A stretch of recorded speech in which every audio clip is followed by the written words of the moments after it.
Hello everyone, आज हम बात करते हैं कि एक्टॉपिक प्रेगनेंसी क्या होता है। एक्टॉपिक प्रेगनेंसी का मतलब होता है फिलोपियन ट्यूब में pregnancy. Actually by definition means pregnancy जो यूट्रस में ना हो और किसी भी एबनॉर्मल लोकेशन पे हो, but majority of them tube में होते हैं, इसलिए हम ट्यूबल एक्टॉपिक प्रेगनेंसी पे फोकस करते हैं। अब जैसे कि हम जानते हैं कि प्रेगनेंसी होती कैसे है कि एग एंड स्पर्म यूनाइट करते हैं फिलोपियन ट्यूब में, एंड फिलोपियन ट्यूब 5 दिन तक भ्रूण को या एम्ब्रियो को ग्रो करता है, बट धीरे धीरे एम्ब्रियो भ्रूण जो है यूट्रस की तरफ जाता है और यूट्रस में जाके इम्प्लांट होता है। फॉर सम विमेन अनफॉर्चुनेटली अगर ये ट्यूब्स ओपन तो हों, क्योंकि ओपन होंगी तभी वहाँ फर्टिलाइजेशन होगा, बट वो ठीक से फंक्शन ना कर रही हो, मतलब काम ना कर रही हो, वो उस प्रेगनेंसी को यूट्रस तक धकेल नहीं पाती, they are not able to push it towards the uterus, and unfortunately वो प्रेगनेंसी वहीं अटक जाती है, वहाँ इम्प्लांट हो जाती है, और उसको हम एक्टॉपिक प्रेगनेंसी कहते हैं या नली में प्रेगनेंसी कहते हैं। अब एक्टॉपिक प्रेगनेंसी एक थोड़ा कॉम्प्लिकेशन होता है, क्योंकि ये डायग्नोज भी बाद में हो पाता है, ये सब तो माइक्रोस्कोपिक होता है। जब हमारा यूरिन प्रेगनेंसी टेस्ट या ब्लड टेस्ट पॉजिटिव आता है तो फिर हमेशा कहा जाता है कि नहीं, अभी हम हफ्ता 10 दिन वेट करके अल्ट्रासाउंड करेंगे। अल्ट्रासाउंड में जब कंफर्म हो जाएगा कि प्रेगनेंसी यूट्रस में है तब हम उसको हेल्दी डिक्लेयर करते हैं।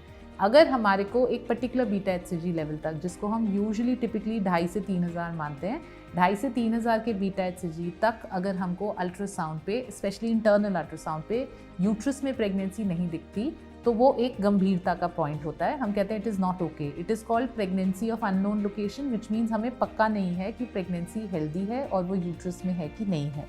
कुछ ऐसे केसेस में वो नली में प्रेगनेंसी हो सकती है और वो एक मेडिकल इमरजेंसी हो सकती है, क्योंकि यूट्रस को भगवान ने ऐसा बनाया है कि वो इतना सा ऑर्गन होता है, बट धीरे धीरे बच्चा बड़ा हो जाता है, तो एक 3 kg के बच्चे को भी सपोर्ट करके बच्चा वहाँ से डिलीवर होता है। किंतु नली जो होती है, जो ट्यूब्स होती हैं, वो बहुत कोमल स्ट्रक्चर होता है। जब बच्चा जैसे जैसे बड़ा होता है तो वो ट्यूब उस हिसाब से एक्सपैंड नहीं हो पाती, और अनफॉर्चुनेटली उस वजह से वहाँ पे वो ट्यूब बर्स्ट हो जाती है, वो नली बर्स्ट हो जाती है अगर उसको सुपरविजन में ना रखा जाए, और वो एक रप्चर्ड एक्टॉपिक हो जाता है। और क्योंकि वो एक बॉडी का एक ऑर्गन है, सो ऑब्वियसली कुछ भी रप्चर होता है तो ब्लीडिंग हो जाती है, तो वो एक अक्यूट मेडिकल इमरजेंसी हो सकती है।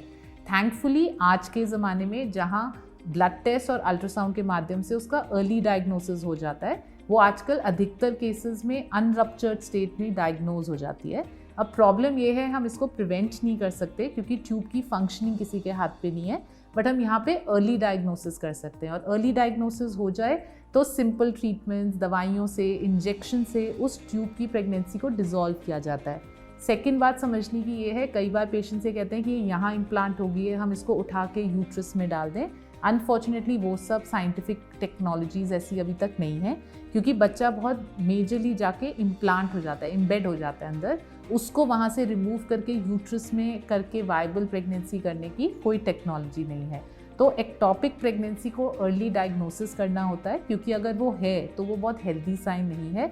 हमारे उसमें सीरियल बीटा HCG, मतलब ब्लड टेस्ट में बीटा HCG की जांच होती है, उसके ग्रोथ से कितना बढ़ रहा है कितना नहीं बढ़ रहा है, उससे अनुमान लगाया जाता है कि एक टॉपिक तो नहीं है।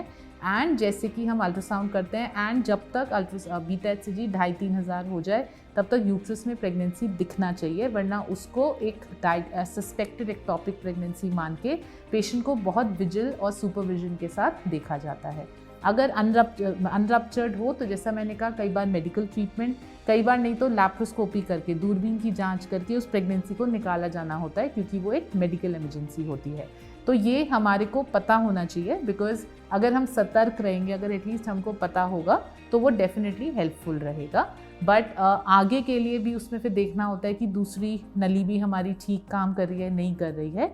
बट दैट इज़ वाई कोई भी महिला जब कंसीव करती हैं, उन्हें हमेशा कहा जाता है कि पहले तो ब्लड टेस्ट से देखा जाएगा, फिर 2 इंपॉर्टेंट अल्ट्रासाउंड होंगे।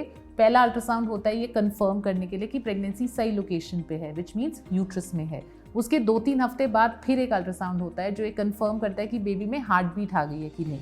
और इन 2 अल्ट्रासाउंड्स तक इसीलिए कहा जाता है कि मेजर कॉन्ग्रेचुलेशंस नहीं कहा जाता। पुराने ज़माने में भी जैसे होता था कि हम हमेशा कहते हैं भी 2-2.5 महीने की प्रेगनेंसी होने पे हम उसको हेल्दी डिक्लेयर करते हैं, क्योंकि अर्ली प्रेगनेंसी के ये नोन कॉम्प्लिकेशंस हैं जिन्हें हमें माइंड में रखना चाहिए और सुपरविजन और मॉनिटरिंग में रहना चाहिए।